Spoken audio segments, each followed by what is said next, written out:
तो माँ बदल गई।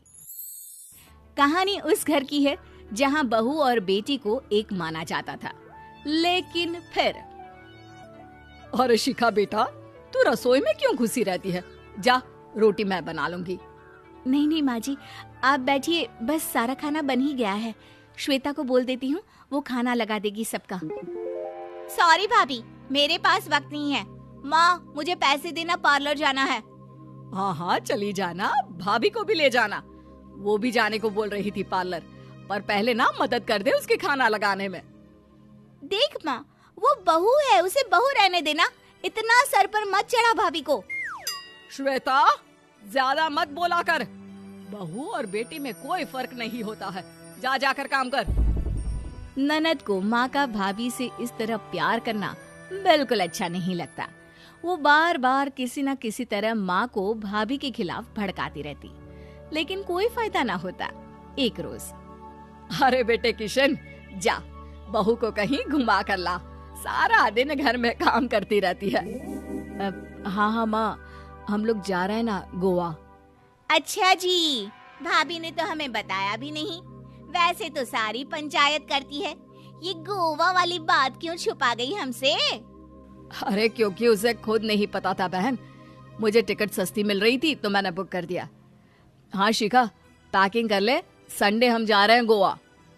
दोपहर में शिखा पैकिंग कर रही थी कि सास आ जाती है। ये क्या बहू, साड़ियाँ? अरे गोवा जा रही है घूमने या फिर शादी में मायके हैं? माँ जी, ऐसा कुछ है ही नहीं, समझ में नहीं आ रहा क्या रखूं कपड़े में। अरे तेरी और श्वेता की साइज तो एक ही है, उसके कुछ मॉडर्न कपड़े ले ले, आकर लौटा देना। हाँ माँ जी, ये ठीक रहेगा। शिखा श्वेता के पास जाती है और उससे कपड़े मांगती है। ना जी ना, मैं अपने कपड़े ना दूं, वैसे भी फैल जाएंगे मेरे कपड़े, बहुत महंगे वाले हैं। शिखा मुंह लटकाकर कमरे में आ जाती है तो सास कहती है, चल तैयार हो जा, तुझे मैं शॉपिंग करा कर लाती हूँ गोवा की। बस फिर क्या था, सास बहू निकल जाते हैं मार्केट और एक से बढ़कर एक ड्रेस खरीद कर घर आते हैं। पहले बता देती कि नए कपड़े दिलाने वाली है भाभी को, तो मैं अपने ही दे देती ना भाभी को, मुझे दिला देती नए कपड़े। देख श्वेता, परिवार का मतलब सबके साथ रहना होता है, ना कि सिर्फ अपना सोचना। वैसे भी तुझे अच्छे संस्कार सीखने चाहिए।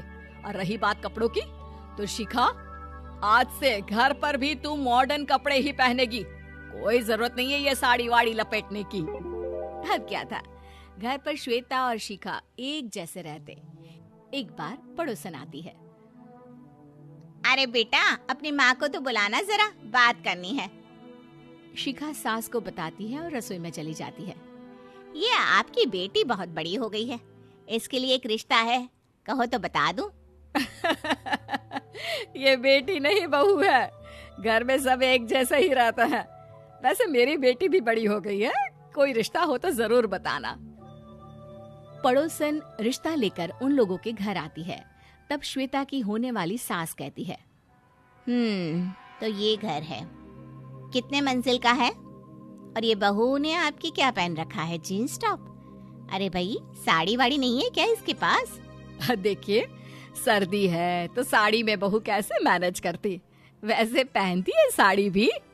देखिए, हम लोग ठहरे पैसे वाले लोग, कोई कमी नहीं है हम लोगों के पास पैसों की, बहुत पैसे हैं, जमीन, नौकर चाकर, कार, सब कुछ है, लेकिन घर में संस्कारी बहू चाहिए।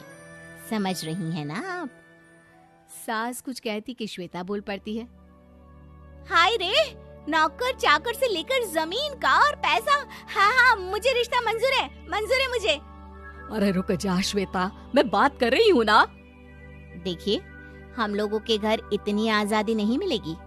अरे हाँ कर देना माँ, हाँ कर दे जल्दी से। सास क्या करती, बेटी की शादी ऐसे घर में कर देती है जहाँ ना उनके विचार मिलते हैं और ना ही आचार।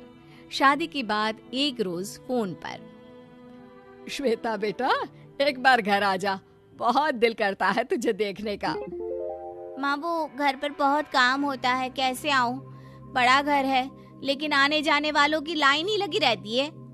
बेटा मैं तो जानती थी उस घर का हाल, लेकिन तू ही नहीं मान रही थी। माँ देख, हर घर का यही हाल है। तेरी बेटी को यहाँ घूंघट हटाने की परमिशन नहीं है और एक तरफ भाभी स्कर्ट पहनकर घूम रही है। बेटा मुझे क्या पता था कि मेरी बेटी को ससुराल के नाम पर पिंजरा मिल जाएगा। अच्छा माँ, फोन रखती हूँ, सास को गर्मा गर्म रोटी खिलानी है। तुम लोगों की तरह नहीं कि एक रोटी बनाओ, एक सब्जी बनाओ, फिर सारा दिन फ्री होकर घूमो।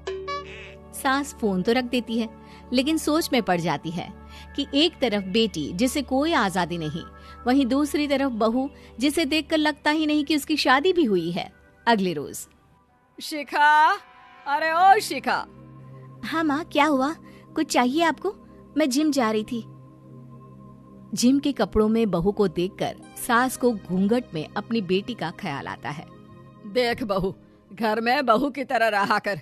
इतने टाइट कपड़े पहनकर जिम जाना पसंद नहीं मुझे। जा जाकर रोटी बना। रोटी? माँ अभी तो शाम की 6 बजे हैं, इस वक्त रोटी? अब क्या मेरे खाने पीने पर भी पहरा है? अरे जब मर्जी तब मैं अपने घर में खा भी नहीं सकती क्या? बहू को अजीब लगता है। वो समझ नहीं पाती कि जो सास कल तक इतनी सपोर्टिव थी, उन्हें अचानक से क्या हो गया।